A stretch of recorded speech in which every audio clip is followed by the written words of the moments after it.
وما حسنت هاي في هذه السين وحنقلنا مركن كيس كلا وحساسية وسلا هذا النساء اشتغل هذا كسابسا وأنا كيس ك سرقالد إكرام تحليل وحندونيا إن أفرو كيس كاس أو مهم أو ضد كصوماليات أو دن أي إيجيان أديك فهذا أنا عضوت هاي بالضجة هذا النساء ما دام صوع كنتي وكيس كم قران شهر سرقالد أو واحد جبار كترسن هذا المدكس من سند عن رق يروح ميل أي جوكتو من نور شاي مدمته عن عنا وراهين إهل كذا كربوين كويسة يضد كصوماليات نسيابك كل الدول سامين وجه كيس كان أيام ربعة إن أفرو وحلا من سنة أنا حكتي سو أردنا على هيسو ما يجا أقبل يسا إن أنكويديو أن يجي جوابته سيدا الصحراء يعد معلومات كيسو عيس صلوا دمات كبشي لحد لواكم كوبي لغات بشي جون وحصو شعب حي كيس كم مقن جواد مقن إلى ما انتظن أن ورئيسي كتشرنو إكران تهليل فارح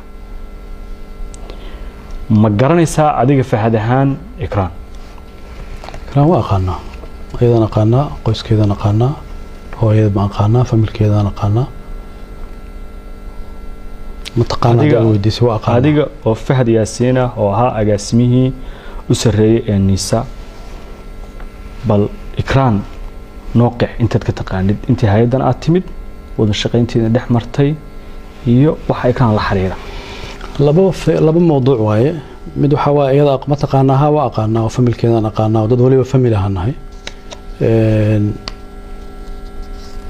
hay'adda intaana aniga ku soo biirin xilligii taliya muddo aniga taliya kala noo dhaxeeyay Cabdullaahi Sanbaloshe oo Soomaalidu wada taqaano oo laba jeer hay'adda agaasimo ka noqday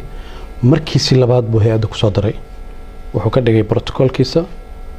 mar labaadna waxa la ii sheegay inuu xafiis cusub sameeyay oo la xuquuqul insaanka uu dhiibay وليبقى عصبة مركز هيئة كعصبة لكن أنا أنت هيئة مدح كنقضي أو نقاسمها كنقضي نقاسم كحيان كان كبلاوي ده نقاسمها نقضي أنت إكران هيئة أنا كمان شقين أو ما نقولين حبين كشقيسة حل أمانة مجعابين وحوذ شقين أنا مدحمرين لكن ناجر كهيئة السردون كقف كم مرحض وكسر بيرو أنت بدن حبين مدي سوي نولاتا markii la raba dib loo activate gareeyaa oo la isticmaalaa laakiin oo hay'adii ay dugo faa'iideysataa oo isticmaashaa oo ku shaqeysaa laakiin aniga shakhsiyan intii aan hay'adda joogay wax xilana oo may qabanin wada shaqeyn hay'adda ay ayadana ma dhaxmarin marna kuma noqon xog haye iyo kaaliye xafiiskaaga adiga faahadaan maya waxay u ahayd taliyihii iga horeeyay waliba taliye kale noo dhaxeeyay hadda aan ku sheegay protocolkiisa kamid ahayd waliba saasa la igu sheegay in protocolkiisa kamid ahayd asagana hay'adda ku soo daray adigu intii aad hay'adda timid marna ma la kulantay waa la kulmay ha dhowr jeer waa aqaana hadayada aqaana familkeeda aqaana hooyada ba aqaana laakiin shaqo ahaan hay'addu ma aanan kulmin inay qaybta amniga ee hay'adda nisa ay haysatay qaybta internetka ee amniga cyber security ay haysatay oo xilliga hay'adda joogtay ay process ka shaqeynayso xafiiskaasi sax ma waxaan ku iri intii aniga aan hay'adda labada xil ka hayay wax shaqo ah oo loo magacaabay iyo wax shaqo oo hay'adda u qabatay ma jirto intii aniga iga horeysayna waxa la ii sheegay labada shaqeynay haysay habeennimadii 26 Juun muuqaal la faafiyay wuxuu muujinayaa gaari cad oo la xaqiijinayo in ay niisa leedahay in gabadhaas lagu qaaday madaxdii ka sareysayna ay shaqo ugu yeereen hay'adda sida ehelka gabadhu ay sheegeen markaas ayaana rag iyo ruux ugu dambeysay waxaan ka xumahay gabadhaas kiiskeeda yani meelo far badan baa la marsiiyay habeenkaas aad sheegayso horta waddanka ani ma joogin dalka waa ka maqnaa anigoo maqan bayna waxaa dhaceen haddii si aad ogolaato inaan si tafsiira kugu sheego waana markii u horreysay oo aan kiiskaas ka hadlayo gabadhaas allah u naxariisto mu'aamarad ajnabi iyo Soomaali isla sameeyeen waliba ay Soomaali sameysay baa lagu shirqoolay waxaana looga dan lahaa in hay'adda Soomaaliyeed magaceedana lagu dilo ayadana lagu dhibaateeyo shirqoolkaas dadkii sameeyay dawladda ka tirsan bay ahaayeen hadda rabtida magacyadooda waa ku sheegi karaa waxaan rabaa si faahfaahsan jahad inaad iigu sharaxdid kiiska Ikraan من بلو من دماد أديكون حق قرنين magacyada dowladaha shakhsiyaadka ilaa suu ku bilowday ilaa suu ku dhammaaday waxaana ahaana dhagayste su-aalaha ka soo baxa aan wax kaa weydiin waaye waa mahadsan tahay horta kiiskaas haddaad og tahay waxaa la diiday oo xataa nafteeda khatar loo geliyey riboodka hay-adda ay ka hayso inay golihii amniga qarankiisu maalintii loo madlay in golaha amniga qaranka la geeyo warbixintaas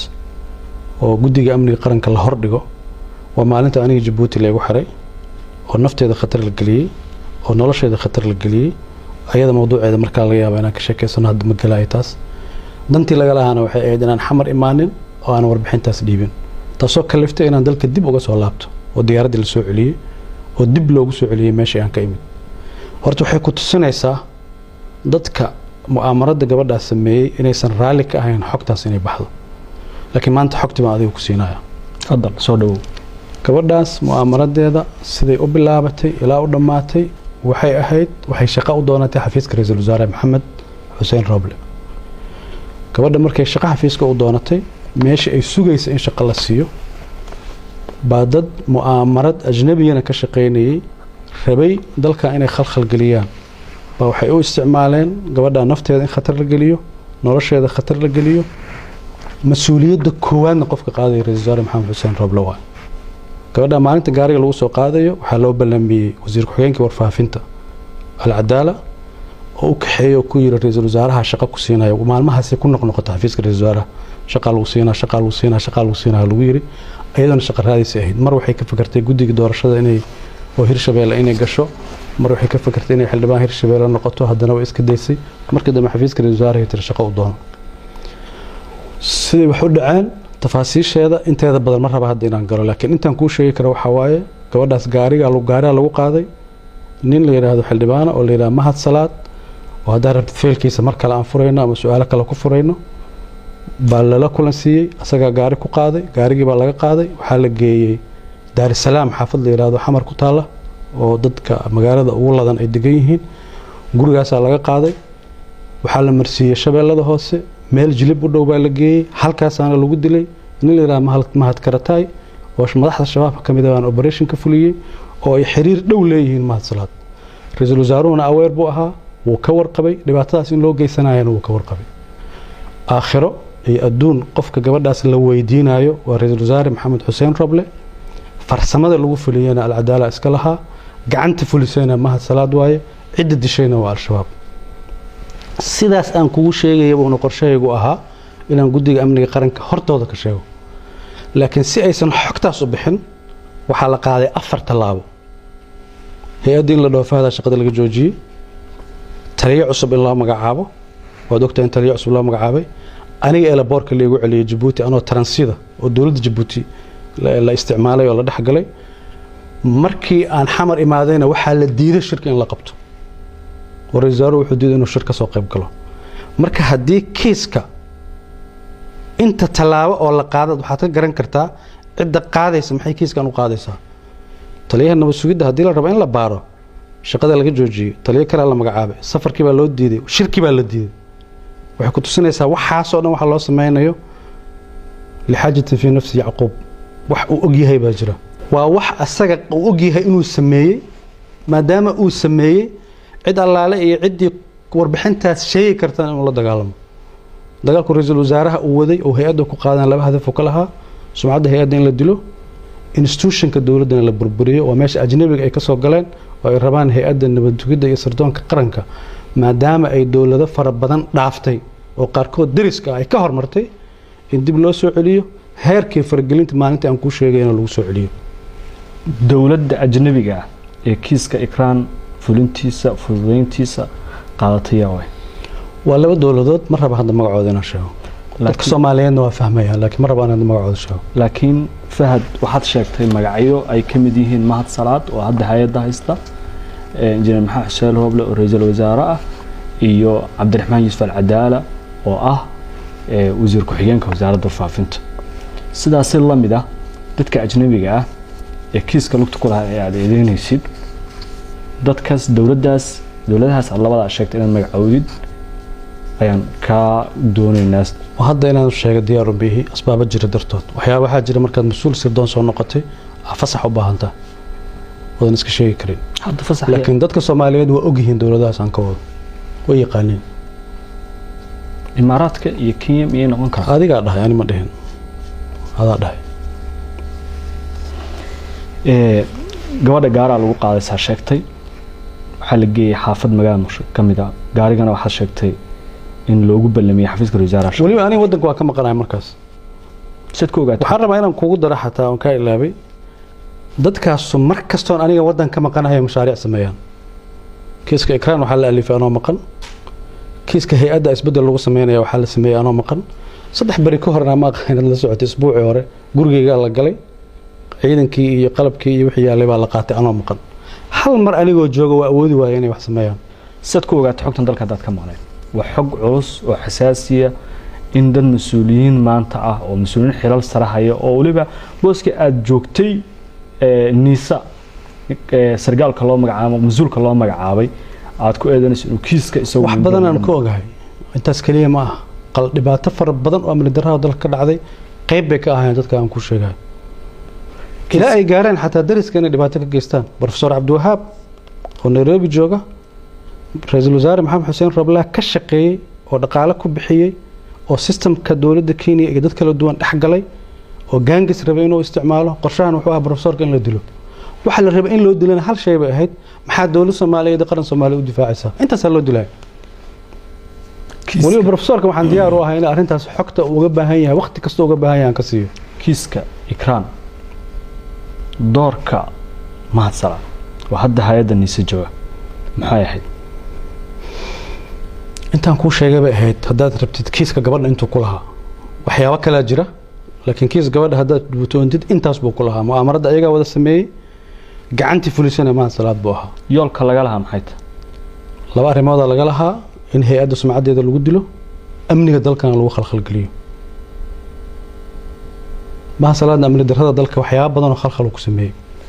in ka badan 60 maalmood oo gabadha la baadi goobayay fahad oo gabadha shakhsiyan ehelkooda garanayay family ay ahaayeen ay garanayo ay daris iyo wax kasta ahaayeen sargaalada hay'adiisa ka tirsanna la weysanaa oo la dilay 60 maalmood ka bacdi September bilowgeedii ayaad soo saarteen war saxaafadeed aad u hooseeya luqadda loo isticmaalay oo lagu baahiyay telefishinka dawladda iyo warbaahin dawladda oo lagu sheegay in gabadha ashaab dileen kadib ashaab maalin kadib way beeniyeen sheegashadiina ehelkii gabadhuna waxay sheegeen in ay la xariireen al-shabaab oo ay diideen inay iyagu falkaas geysteen horta al-shabaab ayaa diiday fahad inay sheegato dilka gabadha ehelkeeduna waxay sheegeen markay al-shabaab la xariireen inay yiraahdeen anagu ma ogin horta waxyaabaha aan aad uga calool xumaado waxaa ka mid ah ra'iisul wasaaraha qaranka intuu maalmaha ka mid soo istaagay in asaga iyo al-shabaab isku luqad noqdeen hadda xusato wuxuu yiri hay'adda warbixinteeda ma aaminin kuma qancin taasoo macnaheedu tahay mid shabaabkan rumaystay taa laftigeeda waxay ku tusinaysaa shaki abuuraysaa qofka oo wax fahmi kara ra'iisul wasaaraha dal hay'adiisa amniga warkeeda intuu u beyniyo mid al-shabaabka uu rumaysan kara familka gabadha hooyadeedani waa la fariistay markaan la fariisanayna marqaati bay lahayd waxaan u sheegay laba kalmadood waxaan ku yiri hooyo kiiskan aniga gacanta ku haya baaritaan baan wadaa khayd baan ay baxay yani xarig baa ay baxay xarigaas inta uu iga dhamaanay iga warsu laakiin hooyadii hooyay noqotay way jilacday dad siyaasiyiinna waxay damceen inay kiiska isticmaalaan sida la socotana kiis gabadha waa la siyaasadeeyay gacantuna ka baxay annaguna marka mar hadii waxay gacanta ka baxeen annaguna fawdadii meesha jirta inaan qayb ka noqono diyaar uma nahayn meeshii ay ku habboonayd in lagu sheegana guddiga amniga qaranka ahayd guddiga amniga qaranka inaan Soomaaliya galaab la diidayba ra'iisul wasaaraha Soomaaliya wuxuu sheegay inuu og yahay dadkii dilka dambeeyay ashii waa runtiisa aan mareena oo ogyahay waa runtiis laakiin aad weedaynaya ra'iisul wasaaruhu wuxuu sheegay in uu markuu ra'iisul wasaaruhu ma oranin fahad baa ka dambeeyay horta waxa uu sheegay hal mar ma dhihin waxa uu sheegay maalintii ugu dambeysay ee Muqdisho uu ka hadlayay ee 30 Maarch ahaa in 14 xildhibaanada baarlamaanka Abriil la dhaarin doono kuwii ikraan iyo aamina dilayna halka lagu cadaalad marin doono oo laga hor istaagi doono inay cadaaladda ka dhuntaan cidda kaliya ee 328 mudane baarlamaan ee gobolada laga soo doortay shahaadada loo diidayna waa Fahad Yaasiin soo kama dhigna cadaaladda ra'iisul wasaaruhu raadinay ama uu sheegay inay adiga ahayd in baarlamaanka laga reebo si labada kiis aad cadaaladda uga dhuumo fiiri meel fiican baa dad ka soo gelisay anuu ma rabin inaan personal ka dhigo in aniga xildhibaannimada layga xanibo waxay ku tusinaysaa ra'iisul wasaaruhu xogta aan ogahay buu wuxuu aaminay haddaan xildhibaan golaha shacabka dhex fariisto inaan wax oo dhan ka shifi doono laakiin shakhsiyadeeda ma yaqaano shakhsiyadeedu xildhibaannimada golaha shacabka dhex fadhiyo kuma jirto shakhsiyadeedaan leeyahay waa aniga maanta kuu caddaynaya oo kuu sheegaya ra'iisul wasaaraha xaaladda xasaasiga dalka jirtay baa laga yaabaa in looga aamusay laakiin dadka Soomaaliyeed oo adigu kamid tahay inta dib u dhageysato wuxuu afkiisa ka sheegay ciddii samaysay baan aqaanaa muxuu sheegay waa ciddii samaysay soo mas'uul kama saarna muxuu ugu sheegi waayay hay'adaha garsoorka muxuu ugu sheegi waayay hay'adaha amniga wuxuu yiri u fiirso hadalkiisa al-shabaab baa lacag la soo siiyay jidkay soo martay oo waday soo martay oo qofkii soo qaadan aqaanaa waa ra'iisul wasaarihii dalka mutalaabo ka qaado muu sheego sidaan hadda anigu u sheegay muu u sheego muu ficil sameeyo maxaa u diiday laakiin ana hadda kuu sheegayo waa runtiisu wuu ogyahay cidda samaysay waana asaga iyo inta ku xeeran anaga taa dambe ma dhihi karno adiga eedayntaada waa waxaan rabaa inaan ku weydiiyo Fahad Yaasiin maalin ka mid ah markii Djibouti lagu xiray maraan ismaqalnay markii lagu soo celiyay kadib waxaad ii sheegtay in shirka amniga qaranka aad tagi doontid warbixin halka ku dhiibi doontid maanta waqti badan ka soo wareegay maxaa dhacay oo inta dhan kiiskan heerka gaaray ee xogtiisa ee sargaalad aad garanaysid faamilhaan u garanaysid aad dadkooda dhan baan garanay qaraabada dhan baan garanay hay'adda aad madaxda u ahayd kamid ah askartaadii ama dadkii ugu dhawaa inaad tiraahdid intaas ka aamusnaatid maxaa ku kalifay mid waxa ahayd meesha institutionska dawladda aniga taliyaha nabadgelyada Soomaaliya soo noqday ka bacdan la taliyaha amniga qaranka noqday meesha ay tahay horta warbixinteeda inaan geeyo waa guddiga amniga qaranka meeshiina shirki inuu qabsoomaa laga hor istaagay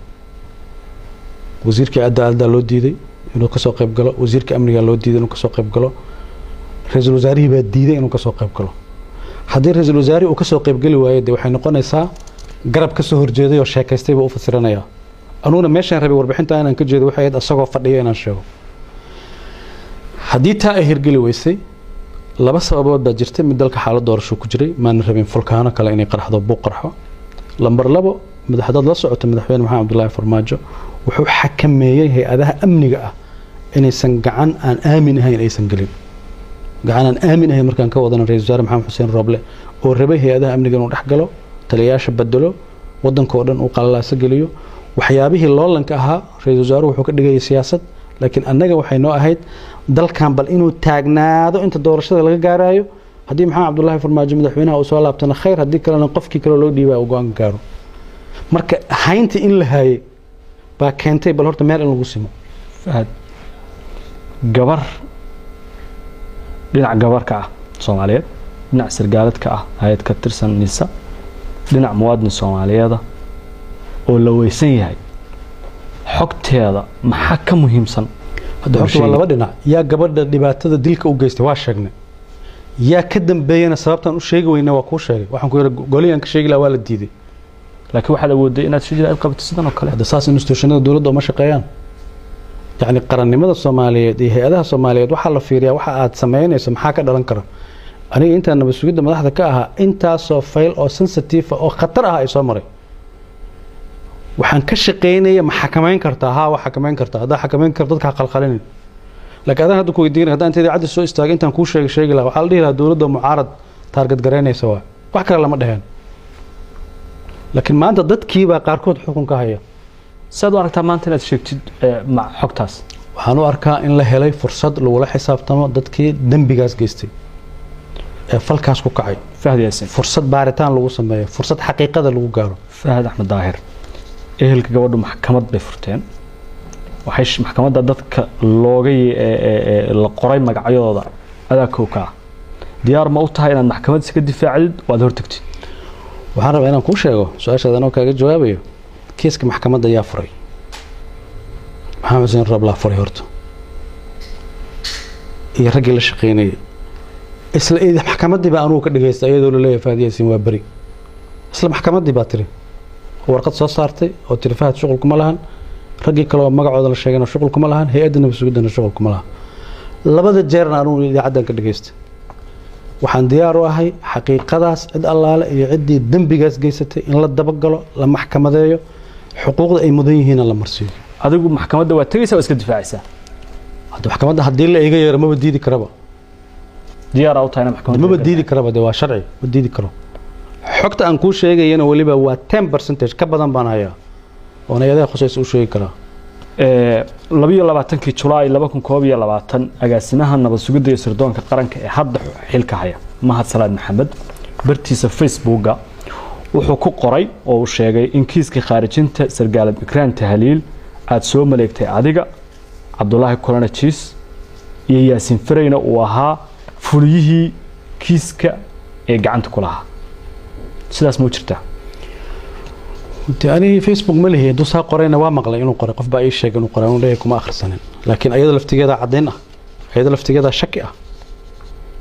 حلبان مقالة اسكت جوجا محق لي إنه ده هبل الدلي هبل الدلي هبل الدلي ما هي سردان بو شقيا مربحين سردان بو هلا يا أشياء حقتان حتى رئيس الوزراء أمركم إذا عدوا سوء استاجر أنت ده الشيء جيس يا أشياء حقتان إن مركب أصيدا ده كل جيدا وحيتون أبو رسام حكيس كان صادق حقلي واي وكيس كان وصل دونت وقف ربع جريمة وسميه إنه ضد كلا كوبين أبورته كيس كان أنتي والسعودية ضد الصوماليات يضل كلا حليس أيوه قال حليس تاس وهايد إن تقال سكية قرق الله فورو يقرأ على سد دولة الصومالية وحليس قليل مقناشها سرقالد يقبر الصوماليات وهايدنا وسويد سوى كتر سنة أو مواد صوماليات أو سدي سبع أي تاي إن حقوق دي صار دورة والسبب تاعو أمسنا أنا ذلك الله وسيد درين متكم إذا واي أنا ذلك أنا وسيد درين مواد كي ذلك هاد حقت عدة خصيصي وأوشجنا الصغر يزارون وأوجهي هي هذه خصيصين وأوجهين ملاكل أنت حلال أنتم كلاكل أنت محكمة دعيدة ما هذه في هذا مكوريست ما حلال أنت هذا كيس وحن كلها إذا عدنا كده جيست أنا كلية إن كيس كلا بلابن إذا عدنا كده جيست إن كان كلا سمينا إذا عدنا كده جيست كل ما كل من باريس تحنكم موجودين حلال أنت هذا هي دون بيلا كلنت هذه لكن شخصيا كل ما عد كستي لا كلنت قف كستي لا كلنت أنا جاي لا كلنت سراكي شكل لا كلنت عدول بي وريست كيسك إكران وحدي شكتي توم بقول كيبا حكتها كهيست نادن يود الشيء حديدي أنا ولا شكت هي هذا خصيصا أو شيء جاية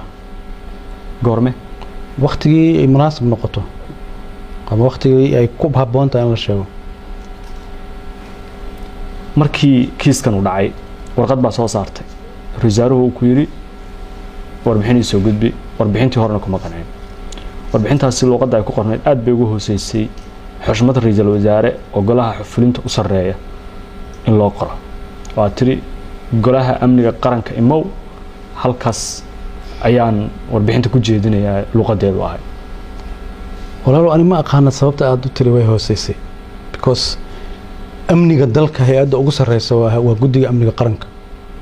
oo wasiirka cadaaladda wasiirka amniga wasiirka shaandhiga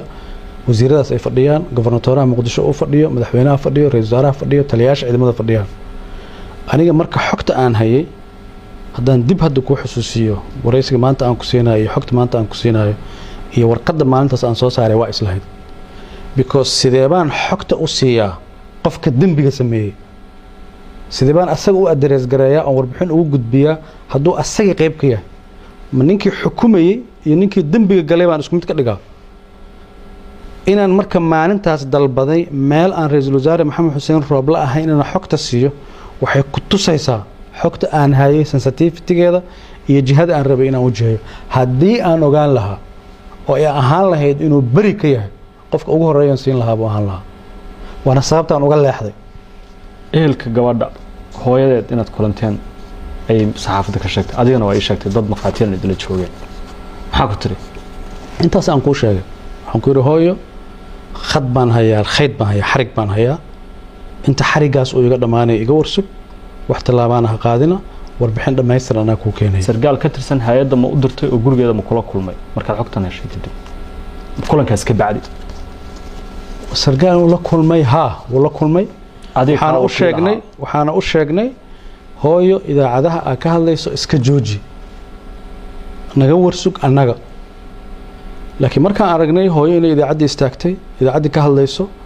ra-iisul wasaarihii laftigiisaba uu sii boonbooninaya warkii waxaa socday wax kale mu'aamarada aan kuu sheegayaa socotay laakiin familka uusan ka warqabin xaqiiqadan ogeyn maxaad qoyska ula wadaagi weyday maadaama aad si shakhsi ah taa qoyskaada u garanaysa haddee wixii duruufihii jiray oo siyaasiga ahayd oo markaas jiray waa aniga kuu sheegay inta shay oon ilaalinaynay intaas shay ilaalinaynay bay qayb ka mid ahayd markii aad ka laabatay halkii aad joogtay markii falkan u dhacayay Djibouti baa tagtay intaanan kiiskaas u gudbin alcadaala iyo mahad salaad iyo rooble waxaad noo sheegtay inay yihiin cidda soomaalida ah ee kiiskaas abaabushay maxay ahayd annaga ma hayno mana xaqiijin karna eedayntaada laakiin maxay ahayd ujeedadii ka lahaan kareen adigu xogtaada ogaatay aad hesheen cidda ajnabiga ma ka wadaa mise waxa ka wadaa Soomaalida hadda waxaan ku dhahay waxaa la rabay in hay'adaha amniga la burburiyo dalkana qalalaasa la geliyo haddayse intaas ahayn waay aniga Djibouti laygu xanibay haddii dambi laygu hayay maxaa xamar inaa imaado laygu ogolaan waayo xataa diyaarad khaasaan ku tegay markaan tegayo ku laabanaya Djibouti markii laga celiyay kabacdi diyaarad khaasaan qaatay diyaaraddii khaaskeed waxaa la isku dayay elaboorka inta lasoo galo in baabuur cabdibilaa waddada lagu xiro Djibouti qisadeeda iga war walaalow Djibouti waxaa dhacay ilaa hadda waa fahmi laah dal Soomaali ah Soomaali ku hadla isku dhaqannahay isku diinnahay sababta beegsiga intaas la eg ay aniga iigu sameeyeen waxaan garan waayo waxaan rabaa markii u horreysay inaan kuu sheego qorshaha in la ixira ma ahayn in la ixanimo ma ahayn shirqool nafteeda lagu khatar gelinayo oo ku dhammaanaya Fahad Yaasiin waa la waayey in la sameeyo ahayd laakiin asbaabo dhacay oo aan hadda ka sheegi karo mid ka mid ah statementigii madaxtooyada ka soo baxay ee madaxweynaha jamhuuriyadda xafiiskiisa laga soo saaray ee dowladda Djibouti loogu sheegay haddii Fahad Yaasiin amnigiisa uu wax gaaro inay dowladda Djibouti mas'uul ka noqonayso inaan maanta nool hoon ka hor fadhiyo ayadaa sabab u ah hadduuse statementigaa soo bixi lahayn waxaa laga yaabaa wax kale inay dhici lahaayeen waxa dhacayna waxay ahayd militariga Djibouti baa ogaaday hay-adihii dowladda Djibouti baa ogaatay shirqoolkii wuu fashilmay taasaa keentay in diyaaraddii lagu soo celiyo iyo diyaaraddii Turkish Airlines oo aan saarnaa oo iyada laftigeeda tiri kama tegayno rakaabka naga qof saarnaa waana waxay ka mid tahay xeerarka caalamiga ee adduunyada ay ka jiro marka runtii waxyaabaha yaabka leh ay ka mid tahay qof la leeyahay gabar baa loo haystaa lagu celcelinayo haddana asagii la shirqoolayo mu'aamarada xajmiga la egtahay ku tusinaysaa laakiin shayga aniga aan la yaabanahay waxaa waa ilaa hadda aanan fahmin dowladda Djibouti shacabkeedana ixtiraam iyo walaalnimo iyo qadarin baan u hayaa shaki bay mararka qaar gelinaysaa maxaa geliyay mu'aamarada intaan la ganay soo dhax gasho askartii la hadlaysay hal su'aal baan weydiinay wadankiina Djibouti wax dhibaaya miyaa idinku sameeyay waxay ugu jawaabeen maya wax Soomaali ka dhaxay maxaa idinku soo dhax galaysaan baan ku yiri waay maxay ku sheegeen in sababtu maxay tahay lagu hakanay UK amarka waxaa la isku dayay shirqoolka asalkiisu ma ahaynba in aniga Djibouti lagu xanibay waxay in la iwaayo xawla jeeda wax kale oo fara badan qorshaysnaa xarga fara badan oo ajnabi ah isku xirnaa oo dawladda leh oo Djibouti kaliya ku ekeen oo xukuumadii ra'iisul wasaare Maxamed Xuseen Rooblana uu qayb ka ahaa asaga safaaradda Djibouti wacay asaga dawladda Djibouti wacay asaga taliyaha booliska Djibouti wacay caddayn ma haysaa caddayn fara badan baan u hayaa qofka aniga Djibouti ugu xanibay waa taliyaha booliska Djibouti oo hadda xilka laga qaaday asaga waa qofka xanibay madaxweyne Ismaaciil Umar Geele markaa dalka uu ka maqnaa ma huwa aniga laakiin waxa la sheegay sabab caafimaad oo maqnaa laakiin madaxda Djibouti qayb ka mid ah markaan si cadaalad u dhaho markay warbaahinta ku arkeen mas'uul Soomaaliyeed oo wadanka Djibouti lagu haysto way ka xumaadeen talaabayna ka qaadeen talaabadaasana keentay inaan ka soo baxo laakiin taliyaha booliska Djibouti Cabdullaahi baa mas'uulka ah wixii meesha ka dhacay aqligaygu ilaa hadda wuxuu diidayaa sidee dawlad Soomaaliyeed qof Djiboutiyaan u dhibaateyn kartaa sidee bay dawladda Djibouti ugu dhiiran kartaa inay qof Soomaali dhibaateyso laakiin maanta markaan leeyahay walaalnimada soo jireenka dhaqanka taariikhda naga dhaxeeya ilaa haddana waxay ka faa'iideen baan garan lahaa. jabuuti waxaad sheegtay dowladaha ajnabiga inay ka shaqeeyeen kiiska meeshu ka dhacayna waa jabuuti jamhuuriyadda jabuuti dowladaha ajnabiga ayaa waa ee jabuuti ka baxsan waa shabakad isku wada xirnayd oo kiiska dhan isla waday oo xamar ka bilaabanaysay dowlado kale soo maraysay jabuutina shirqoolka lagu riday dowladaha kale ma raba haddaynan galo jabuuti magaceeda xataa ma sheegeen laakiin waxaan u sheegay waa meesha ficil ka dhacay hadduusan ficil ka dhici lahayn ma sheegin maxaad dareentay markii lagu yiri diyaaradaadu ma kacayso xamar ma aadayso wallaahi filan waa igu ahayd ilaa hadda filan waa bay igu tahay ilaa maantadan aan kula hadlayo waay dowladda jabuuti iyo shacabka jabuuti ay mas-uul soomaaliyeed saan ugu sameeyeen waay abtinaaga ma fahamsani sababtoo haddaan ogaan lahaa waana u sheegay haddaan ogaan lahaa qof soomaali ah oo muwaadin ah oo mas-uula in lagu dhibaateyn doono jabuuti waxaan ku yidhi transit ma idinku soo mari lahaa waxay ku yidhahdeen maya marka su-aashaas aniga dowladda jabuuti hadda ma raba inaan weydiiyo laakiin waxaan rabaa inay shacabka jabuuti u hortaalo oo shacabka jabuuti iga jawaabaan waayo dowladoodu ee dhibaatada intaas la-eg mas-uul soomaaliyeed ugu geysatay fahad waxaa aaminsan tahay jabuuti inaad ka badbaadid sida aad carab ku dhufanayso qorshayaal saxiigay qorshayaal saxiigay markaa ula jeedid ma shirqool dil baa ula jeedaa shirqool wuxuu ahaa anigoo dhan in la waayo ma garan karo ma in la dilay ku dhamaanayay ma in wadan kale la iisii dhiibo ku dhamaanayay ma in dhibaato kale igu dhacdo ku dhamaanayay leena ficilaa dhacay hadda aan rabin inaan ka sheekeeyo meesha dhexdeeda ka dhacay ficiladaas kulligood waxay tusinayeen shirqool kale inuu jiray haddii diyaaradda Turkish Airlines aan saarnaa aysan khasbi lahayn in diyaaradda la igu soo celiyo oo diyaaradda la soo saaro aysan khasbi lahayn dad mas'uuliyiin oo dowladda Djibouti iyo shacabka Djibouti wax aad iyo aad u foolxun baa dhici lahaa diyaarad kale inaad goosataan maqlay markii aad Turkish Airlines lagu diiday inaad raacdo ma ayagu Turkish Airlines raacay ma diidin ayagu si sophisticated marka hore u shaqeeyeen ilaa wixii ka shifmeen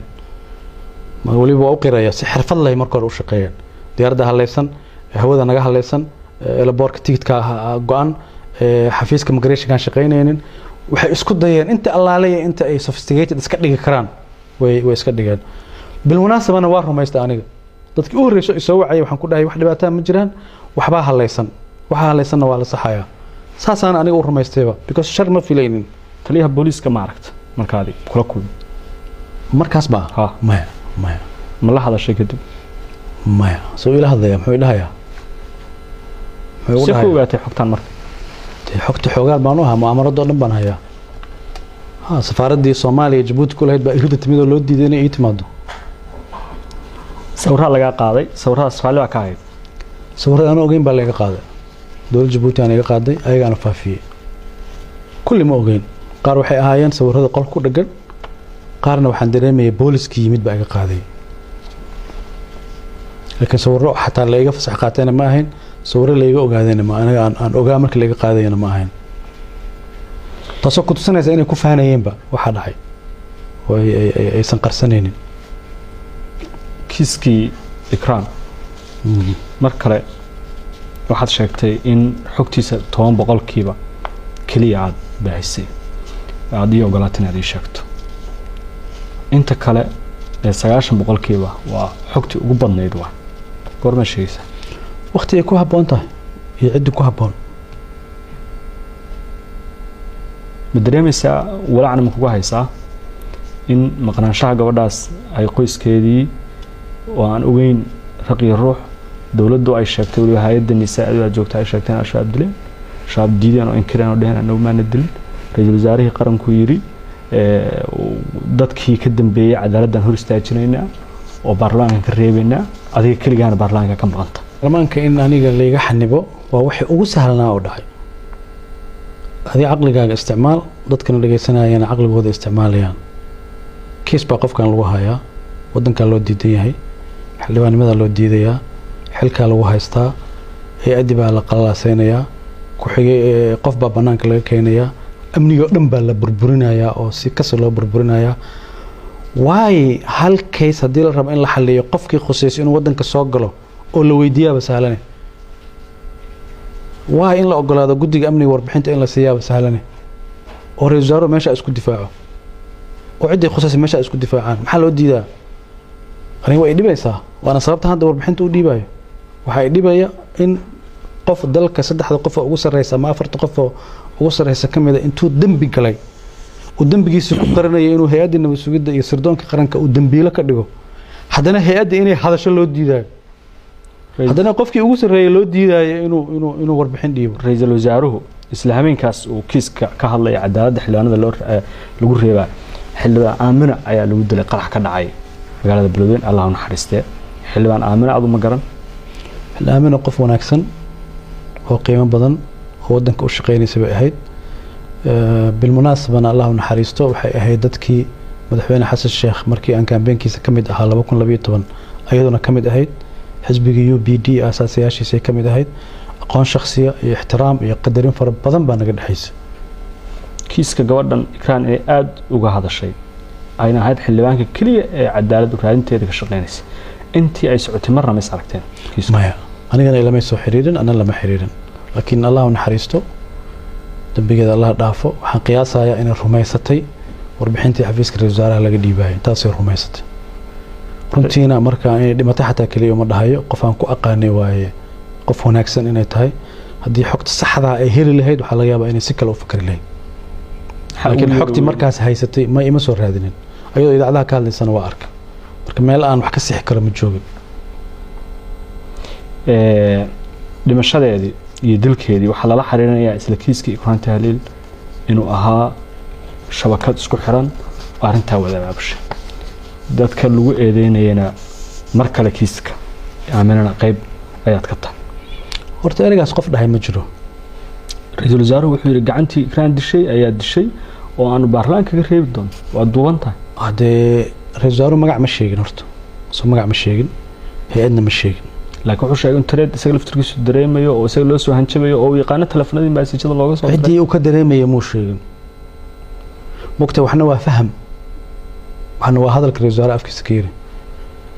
laakiin waxa yaab kale waxa waaye ra'iisul wasaaraha xogta intaas la eg hay'adda siisay asaga iyo hay'adda sirdoonka xiriir ma lahayn markaas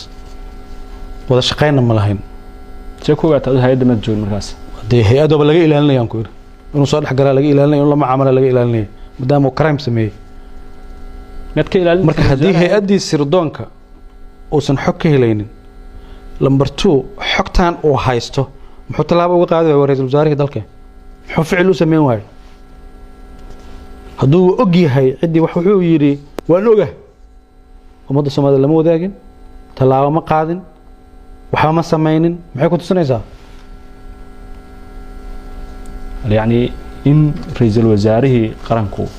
uu eedaa jeediyay adna maanta eedaa u jeedisid waa wax weyn marka laga hadlayo nidaamka dawladnimada maanta oo la joogo labadiina way xilmaaysan ra'iisul wasaaruhuna waa ra'iisul wasaare xil gaarsiina ra'iisul wasaare waa xilka u haya ra'iisul wasaare xilka si degaya waayo adigana taliyihii hore ee madaxweynaha iyo agaasimihii hore ee nisaad qof shacaba oo waxa tahay Soomaaliyeed xogtaad bixinaysid waa xog weyn ra'iisul wasaaraha marna isku dayay inaad kala hadashid intii khilaafkeenu u bilowday kiiska ku saabsan gabadha inaad si toos ugu sheegto ra'iisul wasaare sida ay sidaas ka dhacday mar waxaa jirtay su'aasha hadal aad iyo aad muhiim u soo xusuusiyay waan hadal marqaati leh mar waxaa jirtay madaxda qaranka ay fadhiyeen mar raba magacyada aan sheego laakiin dadkii ogaa oo dhan way joogaan ilaa 9 qof oo madaxda qaranka ah fadhiday hortooda ayuu ra'iisul wasaaruhu kitaab ku maray oo yiri magaca Ilaahay waxaan ku dhaaranayaa Ikraan inuusan faahna shuqul ku lahayn niisan shuqul ku lahayn laakiin wuxuu yiri siyaasadda ay la gashay hadalka dadkii hortooda ka yiri waa nool yihiin marqaati noolna waa intii uu ka soo laabtay safarkii qadar ra'iisul wasaaruhu miya ما حسوسته مستفرك هوريه مش هذا الكهوريه تام حسوسته وما سنتهي فهد ياسين كيسكا سرقال إكران تهليل انت صدادي اوغلاتيد inaan uga gudbo ayaan jeclaan lahaa waa kiis weyn boqolkiiba 90 xogtiisii aad wala qarinaysid sida aad sheegtayna aad la sugaysid meel ku munaasaba ma garanayo meel kale oo aad geyn doonto ama aad kala hadli doontid cid kale waxaan u gudbayaa nisa maanta waxaa xukuma mahadsalaad waa maxay aragtida magacaabidiisa maxaad ka aaminsantahay